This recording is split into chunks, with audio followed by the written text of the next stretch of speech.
कशिश media. जमात Salmani trust के पदाधिकारियों ने खैरुल बशर का किया स्वागत। All India Jamaat Salmani trust Maharashtra प्रदेश के पदाधिकारियों ने गोरखपुर पहुंचकर जमात के राष्ट्रीय अध्यक्ष एवं वरिष्ठ काउंसलर खैरुल बशर का लतीफ नगर कॉलोनी में स्मृति चिन्ह भेंट कर सम्मानित करते हुए किया मकदम व इस्तकबाल किया गया। तत्पश्चात सलमानी समाज को स्वावलंबी बनाने को लेकर खैरुल बशर की अध्यक्षता में बैठक हुई। बैठक में सभी ने समाज के पिछड़ेपन को लेकर चिंता जताई। अपने अध्यक्षीय संबोधन में खैरुल बशर ने कहा कि जिस समाज में शिक्षा का अभाव होगा वह समाज कभी भी विकास नहीं कर पाएगा। उन्होंने कहा कि सलमानी समाज के पिछड़ेपन को दूर करने के लिए समाज के नौनिहालों को ऊर्जावान बनाने की आवश्यकता है। बशर ने कहा कि समाज के उत्थान और समाज सेवा के प्रति सक्रिय रहने के लिए बच्चों को तालीम दिलाने की दिशा में पहल होनी चाहिए, तभी भविष्य में सुरक्षा और संरक्षा की बात परवान चढ़ पाएगी। बैठक में खैरुल बशर ने सलमानी समाज के लोगों का आह्वान करते हुए कहा कि जब तक समाज अपनी समस्याओं को लेकर निरंतर संघर्षरत नहीं रहेगा तब तक सलमानी समाज का उत्थान नहीं होगा। इस मौके पर बैठक को महाराष्ट्र प्रदेश के महासचिव जेडी सलमानी ने कहा कि वास्तव में सलमानी समाज का कोई भी पुरसहाल नहीं है। उन्होंने कहा कि सलमानी समाज यदि समय रहते नहीं चेता तो समाज को बिखरने से कोई रोक नहीं पाएगा। सलमानी समाज को सही समय पर जागरूक होने की जरूरत है। बैठक का संचालन करते हुए जमात सलमानी ट्रस्ट के राष्ट्रीय प्रवक्ता शाकिर अली सलमानी ने कहा कि जिस समाज में शिक्षा दीक्षा की परंपरा मजबूत होती है वही समाज मजबूती के साथ तरक्की कर आगे बढ़ता है। उन्होंने कहा कि सलमानी समाज अब अपने कबीले को मजबूत करने के लिए जागरूक हो चुका है और समाज के लोग अपनी पहचान को कायम व दायम रखने के लिए सलमानी सरनेम अवश्य लिखें। बैठक में वरिष्ठ पत्रकार एवं समाजसेवी मुर्तजा हुसैन रहमानी का जमात सलमानी ट्रस्ट की ओर से सम्मानित किया गया। बैठक में महाराष्ट्र प्रदेश के पदाधिकारियों ने एक दूसरे से अपना परिचय भी कराया। पेश है कशिश मीडिया की विशेष रिपोर्ट।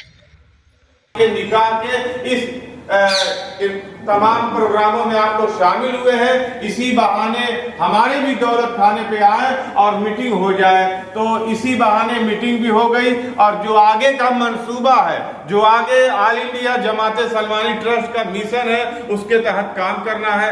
कल दरगाह मुबारक खान शहीद पे सब लोग गए और वहां पे द सिविल IAS एकेडमी की जो फैकल्टी चलती है, IAS PCS को पढ़ाने का जो सिस्टम बनाया है खैरुल बशर साहब ने, वहां पे सबसे मुलाकात हुई। और हम ये चाहते हैं, गोरखपुर के बहुत बड़े समाजसेवी मुर्तजा हुसैन रहमानी पत्रकार साहब भी आए हैं, उनका भी इस्तकबाल है। और इसलिए कि उनका भी इस्तकबाल किया जाएगा कि हमारे साथ और बशर साहब के साथ फैकल्टी को भी देखते हैं।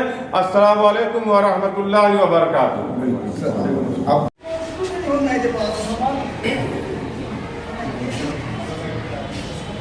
आप जे लोग क्या ये भी खा रहे बाबा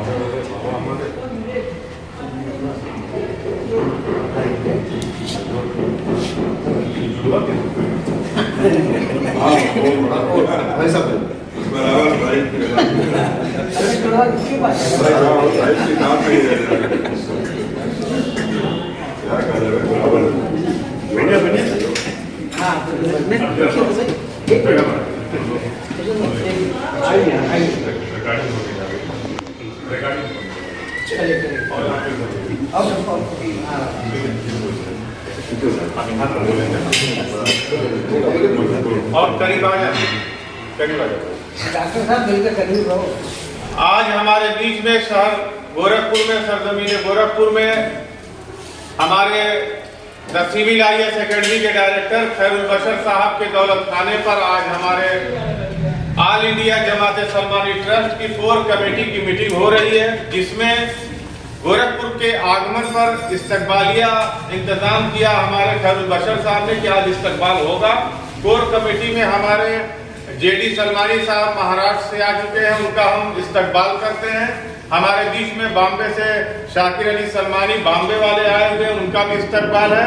और अब हमारे बीच में अब्दुल कुद्दूस सलमानी साहब आए, उनका इस्तकबाल है। और हमारे बीच में फखरुद्दीन सलमानी साहब बॉम्बे से हैं, उनका इस्तकबाल है। और हमारे बीच में डॉक्टर अजमतुल्लाह सलमानी साहब है बॉम्बे से, उनका इस्तकबाल। और हमारे बीच में मखसूस शेख सलमानी साहब है बॉम्बे की शान, उनका इस्तकबाल करते हैं। और हमारे बीच में साबिर सलमानी बॉम्बे से, उनका इस्तकबाल, और हमारे बीच में अब्दुल करीम सलमानी साहब हैं, तो अब्दुल कादिर सलमानी साहब उनका इस्तकबाल, और डॉक्टर सिराज सलमानी साहब जो राष्ट्रीय महासचिव हैं वो इस समय मेजबानी कर रहे हैं।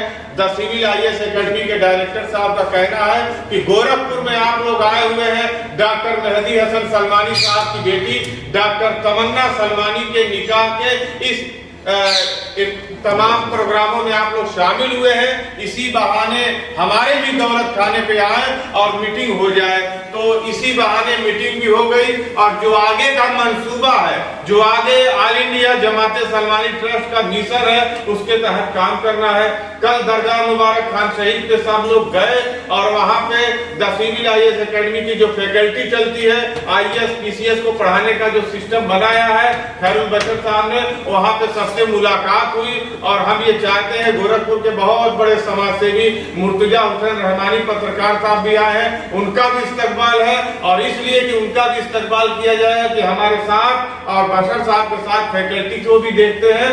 अस्सलाम वालेकुम व रहमतुल्लाहि व बरकातहू। आप भी आइए और फोटो लीजिए। रिकॉर्डिंग हो रहा है, रिकॉर्डिंग हो रहा है।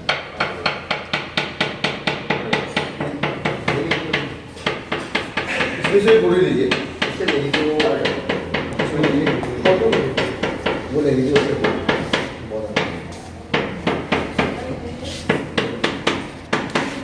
रही बात आज के मौजू पे बात करने की, तो हालात ऐसे हैं कि इस मौजू पे बात क्या मैं करूं, लेकिन वक्त के हालात को देखते हुए मैं एक बात दो बातें मैं बात करके अपने को खामोश करना चाहता हूं अभी के लिए, कि जो फिलिस्तीन और इजराइल का मसला, अरब का जो मसला चल रहा है, इस मसले से हमसे सबक सीखनी होगी। इस मसले से हमें सबक सीखनी होगी, और मैं उस सबक पे आना चाहता हूं कि जिस सबक से शायद आप इत्तेफाक करेंगे और पूरा वर्ल्ड इत्तेफाक करता है।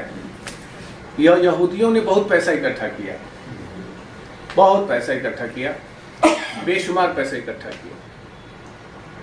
जब वो फिलिस्तीन में उनको जगह मिली, जब फिलिस्तीन ने रहम खा करके उनको जगह दी, तो बहुत पैसा इकट्ठा किया। इस पैसे को खर्च करने के लिए जब बात आई, डॉक्टर साहब, इस पैसे को खर्च करने के लिए जब बात आने लगी, तो सबकी एक राय हुई कि मुसलमानों के मक्का और मदीना शरीफ से कई हजार गुना हम बेहतर अपना मजहबी जगह बनाएंगे, और उस मजहबी जगह को इतना एडवांस टेक्नोलॉजी के साथ बनाएंगे कि लोग मक्का और मदीना शरीफ को भूल जाएंगे। आप जब मक्का में जाते हैं, हरम में जब जाते हैं और मदीना शरीफ जाते हैं, तो क्या होती है, क्या वहाँ इन्वेस्टमेंट मॉडल है। तो सबकी इत्तेफाक राय हो गई थी कि उस पैसे से हम इजराइल में एक ऐसी, और वो उसके लिए उन लोगों ने पर्सपेक्टिव प्लान बनाया, पर्सपेक्टिव प्लान बनाया कि इससे पैसे भी आएंगे और बहुत सारी चीज़ें आएंगी, और हम फख्र के साथ कह सकते हैं कि यहूदी मजहब ही एक ऐसा मजहब है, देखो इसका मजहबी स्थल इतना बड़ा है, तो जाहिर सी बात है ये हक वाला दीन होगा। जब ये फैसला होने लगा, लगभग अंतिम मुहर लगने लगी, रोनी भाई, जब अंतिम मुहर लगने लगी तो एक बूढ़ा यहूदी शख्स खड़ा हुआ और उसने कहा कि ये तुम क्या करने जा रहे हो। तो कहा कि मैं इसलिए करने जा रहे हैं ताकि हम पूरे वर्ल्ड को, यूनिवर्स के लोगों को दिखा सकें कि यहूदी मजहब है और ये सबसे बड़ा मजहब है, बड़ा दीन है। कहा कि नहीं नहीं नहीं, इससे कुछ नहीं होगा। कहा इस पैसे से तुम यूनिवर्सिटी खोलो, इस पैसे से तुम कॉलेज खोलो, इस पैसे से तुम तालीमगाह खोलो, ठीक ना, इबादतगाह भी मत खोलना। कहा बुजुर्ग यहूदी ने कि जिस कौम की तालीमगाहें बड़ी होती हैं वह कौम बड़ी होती है, और जिस कौम की इबादतगाहें बड़ी होती है वो कौम पीछे हो जाती है। इबादतगाहें अगर बड़ी हो जाएंगी और तालीमगाहें वसी नहीं होगी तो उस इबादतगाहों में नमाज पढ़ने वाले नमाजी नहीं मिलेंगे, और अगर तालीमगाहें बड़ी होंगी तो इबादतगाहों में नमाज पढ़ने वाले नमाजी इतने होंगे कि रोड पे खड़े होकर पढ़ेंगे। वही किया इजराइल ने। पूरे पैसे को इन्वेस्टमेंट मॉडल में, पूरे पैसे को साइंस में, पूरे पैसे को स्पेस में, पूरे पैसे में एडवांस टेक्नोलॉजी में, पूरे पैसे को शोध कार्यों में लगा दिया। आज 5G उसका है, आप कोई भी एक आइटम उठा लीजिए सब उसका है, पूरी एडवांस टेक्नोलॉजी उसकी है, पूरा यूनिवर्स पे, पूरे वर्ल्ड में एजुकेशन लेवल पे वो आगे, मीडिया में वो आगे हैं। यहाँ तक यूएस की प्रिंट मीडिया में इतने वो आगे हो गए हैं कि वहाँ कहावत होती है कि अमेरिका का राष्ट्रपति अगर कोई स्पीच देने जाएगा लिखने के लिए, उसमें इजराइल के खिलाफ लिखा होगा, तो जब वो बोलने जाएगा तो वो स्पीच बदली हुई होगी, इतने करीब है वो अमेरिका का राष्ट्रपति सोचेगा लिखा तो कुछ और था, पढ़ मैं कुछ और रहा हूँ, इतने करीब पे हैं। यानी मास मीडिया, मीडिया कम्युनिकेशन में इतने आगे हैं। यानी जो कौम तालीम में आगे नहीं होती वो तो कौम पिछड़ जाती है। पैसा से औकात दिखाई जा सकती है कुछ वक्त के लिए, कुछ क्षण के लिए, कुछ मिनट के लिए, कुछ दिन के लिए, लेकिन पर्सपेक्टिव प्लान बनाने के लिए तालीम गाहें चाहिए। और हमारी जो बुनियाद है तालीम गाह की, हमारी जो बुनियाद अपने बच्चों के एजुकेशन की, उससे अगर हम पीछे होते चले जा रहे हैं तो फिर ये कामयाबी नहीं होगा, कहीं न कहीं हमें मुंह की खानी पड़ेगी। रहमतुल्लाहि व बरकातुहू। बिस्मिल्लाहिर्रहमानिर्रहीम। इहदिनस सिरातल मुस्तकीम। चला मुझको सीधे रास्ते पर, हुदल लिल मुत्तकीन। हिदायत उनको है जो मुत्तकी और परहेजगार है। ये जहां तक खुला आसमान बाकी है, हमें पता है कि हमारी उड़ान बाकी है। हालात वक्त ऐसा है और हालात हाजरा ऐसा है, वक्त हमारे मुल्क की और बड़े सगीर की और अरब की ऐसी है, कहना पड़ता है कि जहाँ तक खुला आसमान बाकी है, हमें पता है कि हमारी उड़ान बाकी है। मैं नया सफ़र शुरू करूं तो कैसे करूं, अभी तो पहले सफ़र की थकान बाकी है। हमारे ऑल इंडिया के महाराष्ट्र प्रदेश की जो गवर्निंग टीम है, लगभग यहाँ पे शामिल हाल है। सबसे पहले तो मैं उनका खैर मकदम करता हूँ, दिल की गहराइयों से उनका शुक्रिया अदा करता हूँ। वक्त की कभी किल्लत है, नमाज जुमा है, 10 मिनट का वक्त है, तो 10 मिनट में अपनी बातों को रखनी है। हम तो पंजतन वाले लोग हैं, 5 मिनट में ही बात रख सकते हैं। हम उस कबीले और कौम से आते हैं जहाँ लफ्ज़ों की नुमाइंदगी को करीब से समझ करके और उसकी लफ्ज़ों की क़यादत करने का शऊर हमें हासिल है। और उस शऊर को हमारे शाकिर साहब किबला बड़े अंदाज से पेश करते हैं, कबीले की रहनुमाई। हमने 2 आयतें पढ़ी हैं मुक़द्दस कुरान करीम की। हिदायत उनको है जो मुत्तकी और परहेजगार हैं। और एक आयत मैंने पढ़ी है कि इहदिनस सिरातल मुस्तकीम, मुझे सीधे रास्ते पर चला, उस रास्ते पर चला, इस रास्ते पर ना तेरा कहर है, उस कहर से बचा। ये दुआ इसलिए मैं कर रहा हूँ, ये दुआ है इसलिए कर रहा हूँ ताकि जो हम लोगों ने मेहनत की है, अपने अपने बच्चों के जो वक्त था उसको वहाँ से वक्त छुड़ा करके हमने यहाँ पे कौम के लिए लगाई है। तो ये जो वक्त है, जो ये फूलमाला है, जो आप वक्त दिए हैं, ये सभी जो है बारगाह इलाही में कबूल कर लिया जाए। ये फैशन के तौर पे न रहे और ये बारगाह इलाही के कबूलियत से अलग न हो जाए। होता क्या है कि हम लोग पैसा लगाने के बाद भी, दौलत खर्च करने के बाद भी, समय खर्च करने के बाद भी कुछ ऐसा अमाल कर देते हैं कि वो कबूल नहीं होता है। हम यहाँ बैठे हैं और चाहते हैं कि जो भी आपने वक्त दिया है, जो भी हम लोगों ने मिला है, खाए पिए हैं, वो सभी बारगाह इलाही में कबूल कर लिया। वेलफेयर का काम कोविड के बाद और इस गवर्नमेंट की वजह से बहुत सारे स्टेट की ऐसी पॉलिसीज़ बनती बिगड़ रही हैं कि उसकी वजह से जितने भी बैकवर्ड से इस तरह के ऑर्गेनाइजेशंस हैं जो NGOs हैं या जो ट्रस्ट हैं उन पे बड़ी परेशानियां हो रही हैं। वर्तमान की जो सरकारें हैं वो NGOs और ट्रस्ट या जितने भी सामाजिक संगठनों हैं इस तरह के नियम कायदे कानून बना के रखे हुए हैं कि अंतर्राष्ट्रीय संगठनों से जो फंडिंग हो सकती थी, जो देश से जो फंडिंग होती है, उसको कोशिश कर रही है ये सरकार की उसके अधीन के सामाजिक संगठन को मिले, बाकी जो सामाजिक संगठन इस तरह से काम कर रहे हैं उनको न मिले। इसका प्रावधान नियमों के माध्यम से परिवर्तित करके वो कर रहे हैं। लेकिन उसके बावजूद भी हम अपने हिकमती अमली से हर उस फंड्स को क्रिएट किया जा सकता है, काम किया जा सकता है, आगे बढ़ा जा सकता है। और हमारे साबिर भाई जो मुंबई के अध्यक्ष हैं, बड़े बहुत हम सबके दिल की बान शान हैं, दिल में बड़ी जगह रखते हैं। जमालुद्दीन भाई हैं, शाकिर भाई हैं, हमारे शेख साहब, कुद्दूस साहब हैं, अब्दुल कादिर साहब हैं, डॉक्टर साहब हैं, और हमारे जो है खुर्शीद भाई हैं, और हमारे जो है फखरुद्दीन साहब हैं। ये सभी लोग जो है बिलखुसूस मैं नाम इसलिए नहीं इस तरह से नहीं ले रहा हूँ, और कुद्दूस भाई तो हमारी सरपरस्ती है उनकी, तो इसलिए मैं आपसे बातें कर रहा हूँ कि ताकि वहाँ पे आराम से जैसे डिफरेंट संगठन के, जमीयत के या इस तरह के जितने भी खानकाही जो NGOs हैं वो सबके अकाउंट्स हर स्टेट में खुल जाते हैं, और जो भी प्रावधान होगा वहाँ पे खोल दिया जाएगा अकाउंट्स। ये अच्छी बात है, पहल हो।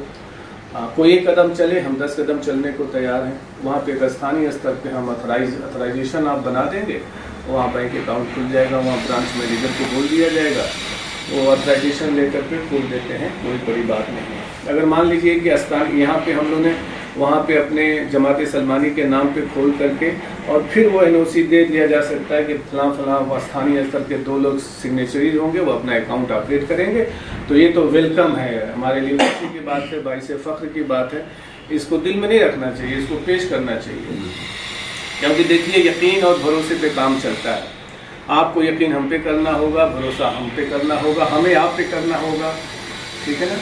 जब ऐसे लोग मिल जाते हैं तो यकीन भरोसा कायम होता है, क्योंकि कल जब कोई बात आएगी तो गले में तलवार मेरे आएगी, और हमारे general secretary doctor M Siraj Salmani हैं, और जितने भी गवर्निंग बोर्ड के लोग हैं, यानी 150 के आसपास गवर्निंग बोर्ड के लोग हैं, सब पे बात आएगी। किसी स्टेट ने अकाउंट खोला और कुछ इस तरह का मैनिपुलेशन हुआ तो जिम्मेदारी उस स्टेट के लोगों को नहीं होगी, जिम्मेदारी अल्टीमेट हमारे ऊपर आएगी, क्वेश्चन मार्क हमारे ऊपर आएगा, जो भी होगी वो हमारे ऊपर आएगी। तो मुझे ऐसे भरोसे वाले लोग रहें कि जो मेरे नाम को बचा सकें, मेरे नाम को चला सकें, तो मैं उनके साथ चलने को क्यों नहीं तैयार हूँ। और आप लोग तो बिलखुसूस मेरे अपने हैं, तो आपके साथ चलने को तैयार हूँ। जब भी कोई ऐसा मौका आएगा बताइएगा, मैं आ जाऊँगा और चल कर के इस प्रोसेस को पूरा करिएगा। से आ चुकी है, जिसमें डॉक्टर अजमतुल्ला साहब, खुर्शीद सलमानी साहब, साबिर साहब, अब्दुल कादिर सलमानी साहब, मकसूद साहब बॉम्बे से हमारे बीच में, और फखरुद्दीन साहब, डॉक्टर M सिराज साहब यहाँ मेजबानी कर रहे हैं हमारे बीच में, शाकिर सलमानी बॉम्बे वाले, और हमारे JD सलमानी बॉम्बे की शान है, सब लोग आ चुके हैं। अब्दुल कुद्दूस सलमानी साहब भी स्टेज पर बैठे हुए हैं, माशाअल्लाह। आज सरजमीन गोरखपुर में all India Jamaat Salmani trust की meeting, the civil IAS academy के डायरेक्टर जनाब खैरुल बशर सलमानी साहब, जो राष्ट्रीय अध्यक्ष है all India Jamaat Salmani trust के, उन्हीं की क़यादत में हो रही है। गोरखपुर के बहुत बड़े पत्रकार और समाज सेवी हमारे बीच में, मुर्तजा हुसैन रहमानी साहब दरगाह मुबारक खान सही से हमारे बीच में है। हम उनका इस्तकबाल करते हैं कि पत्रकारिता जगत में रहते हुए भी हम लोगों को टाइम देते हैं वो। और आज ये कहना था कि all India Jamaat Salmani trust जो सन 2014 से बहुत तेजी से काम कर रहा है, माशाअल्लाह, लखनऊ से लेके अमरोहा से लेके पूरे हिंदुस्तान के अलग अलग प्रांतों में खैरुल बशर सलमानी साहब ने तमाम जगहों पर अपने तमाम सलमानियों को जिला अध्यक्ष बनाकर, नगर अध्यक्ष बनाकर, उन लोगों को सलमानियों के बीच में उनको जागरूक करने के लिए कि सलमानियों अपना हक पहचानो और तुम किस तरह से हुकूमत से मुतालबा कर सकते हो, जिसकी जितनी हिस्सेदारी उसकी उतनी भागीदारी के तहत हमें जागरूक करने के लिए खैरुल बशर सलमानी साहब ने लखनऊ से लेके दिल्ली राजधानी तक दौड़ लगाई है। और अब देखना है कि सलमानी समाज अपने नाम के आगे सरनेम सलमानी लिखती है या नहीं, और अपने आप को और अपने बच्चों को आज के दौर में जिस तरह से तरक्की लोग कर रहे हैं, आधुनिक शिक्षा प्रणाली स्वीकार करती है या नहीं। जो शिक्षा का अलग जगाया खैरुल बशर सलमानी साहब ने गोरखपुर में दरगाह मुबारक खान शहीद में इकरार साहब की क़यादत में जो सदर है वहां के अध्यक्ष, वहां पर इन्होंने एक फैकल्टी कायम की जिसमें हमारे सलमानी समाज के गरीब बच्चे भी निःशुल्क शिक्षा प्राप्त कर रहे हैं। खास तौर से जो कमजोर बच्चे होते हैं, IAS PCS बनना चाहते हैं, उनके लिए भी खैरुल बशर साहब ने बहुत सारा काम अंजाम दिया है। आगे पस मंजर ऐसा आने वाला है, आगे का वक्त आने वाला है कि जो दिखाई देगा। आज हम ये कहना चाहते थे कि महाराष्ट्र के अंदर JD सलमानी साहब ने अपना खुद का एक पेपर निकाला है, लक्ष्य आज का लक्ष्य, यानी पत्रकारिता जगत में JD सलमानी साहब महाराष्ट्र में काम कर रहे हैं, मकसूद शेख साहब काम कर रहे हैं और हमारे डॉक्टर अजमतुल्ला साहब काम कर रहे हैं। मैं यही पैगाम देना चाह रहा हूं सलमानियों को, शाकिर सलमानी गोरखपुर से, कि आप जिस जिले में रहे, जिस प्रदेश में रहे, तालीम के मामले में कोई समझौता नहीं। अगर जो संगठन सलमानियों के कम से कम 1000 संगठन है, तो जो संगठन है सब मिलकर काम करे, आपस में कोई कंपटीशन ना रखे। अस्सलाम वालेकुम व रहमतुल्लाह। साथी आए वहाँ यहाँ पर गोरखपुर में आए हुए हैं और समाज को तरक्की देने के लिए, उसकी तर्जुमानी करने के लिए, समाज का पिछड़ापन जो है उसको दूर करने के लिए हमारे बीच में महाराष्ट्र से चलकर आप लोग आए हुए हैं। मैं अहले शहर गोरखपुर की सरजमी पे इस शेर के साथ स्वागत और वेलकम करना चाहूंगा कि जमी पे घर बनाया है, जमी पे घर बनाया है मगर जन्नत में रहते हैं, जमी पे घर बनाया है मगर जन्नत में रहते हैं। हम सब की खुशनसीबी है कि हम भारत में रहते हैं, हम सब की खुशनसीबी है कि हम भारत में रहते हैं। आज अभी शाकिर सलमानी साहब ने अपने पुराने अंदाज में, उसी लहजे में जो आपकी पहचान है, उस लहजे में आपने अभी अपने बातों से हम लोग को रूबरू कराया है। मैं चाहूँगा कि हम लोगों की धड़कन कहे जाने वाले मोहतरम माली जनाब खैरुल बशर साहब हमारे बीच में सदर के रूप में यहाँ मौजूद हैं और आज की इस मीटिंग की सदारत भी कर रहे हैं। महाराष्ट्र से कोई बोलेगा? मैं टीम का तो इंट्रोडक्शन वही ना जी ठीक है। हमारे बीच में भाई को बोला JD सलमानी साहब सेक्रेटरी महाराष्ट्र के हैं। मैं उनको आवाज देना चाहूंगा कि आए और अपनी बातें रखें। अस्सलाम वालेकुम। मैं all India Jamaat Salmani trust Maharashtra का सेक्रेटरी, चूंकि मेरे अध्यक्ष डॉक्टर मेहंदी हसन सलमानी है वो किसी व्यवस्था की वजह से उपलब्ध नहीं हो पाए हैं। बाकी हमारी सारी टीम यहाँ मौजूद है। कुछ दिन पहले हम लोगों को, सालों पहले, all India Jamaat Salmani team की जिम्मेदारी महाराष्ट्र में दी गई थी। वो हम लोग कोशिश कर रहे हैं कि ज़्यादा से ज़्यादा बेहतर उसको किया जाए और वो हो भी रहा है। और ये अब जो सलमानी समाज है या सलमानी नाम किसी का मोहताज नहीं है। पहले लोग हम लोगों को एक बात बताते थे कि ये लोग पढ़े लिखे नहीं है, लेकिन माशाल्लाह से आज 80% लोग एजुकेटेड हैं और सब पढ़े लिखे लोग हैं। कोशिश सलमानी ट्रस्ट की यही है कि हम लोग ज़्यादा से ज़्यादा जो एजुकेशन पे कहीं भी रुकावट है या कुछ भी है उसमें हम उनका सहयोग महाराष्ट्र को करते हैं। ये पूरी टीम उसके लिए हमेशा तैयार है। धन्यवाद मैं चाहूँगा मेरे सीनियर लाइन से बोल दीजिए, टाइम शाकिर सलमानी साहब बॉम्बे से, एक एक आदमी का कट करना।